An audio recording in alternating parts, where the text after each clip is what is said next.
যারা চাঁদাবাজি করো, মস্তানি করো, আমি বুঝি না তারা কি জাতের লোক, গায়ের রক্তটা কিসের, মানুষের রক্ত না পশুর রক্ত? চাঁদাবাজি করতে যাও কি জন্যে?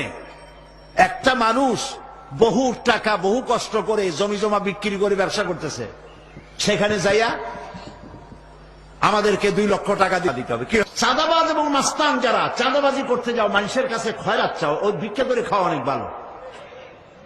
মসজিদের সামনে এখন থাল নিয়ে বসে থাকো, যা আল্লাহর রাস্তায় খয়রাত দাও। দোকানদারের কাছ থেকে চাঁদাবাজি করা, বিল্ডিং কেউ নতুন বানাইতে পারে না, অমনি হাজির। গলায় সোনার চেন, হাতে কতগুলা আংটি, তারপরে হাতে মোবাইল, গলায় সোনার চেন। শহরের মহা উল্লুক জানোয়ার বলতেছে এখানে ইট ফেলাইতে পারবে না, রড দিতে পারবে না আমাদেরকে সান্তানা দিয়া।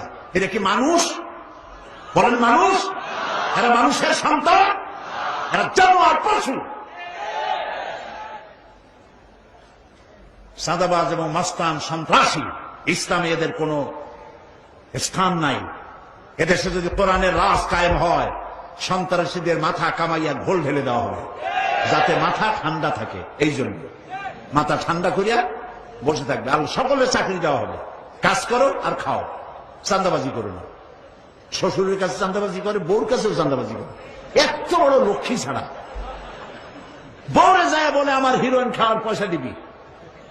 পত্রিকা আসছে না ভাই? কত বড় শয়তান, বউর কাছে চাঁদা চায়।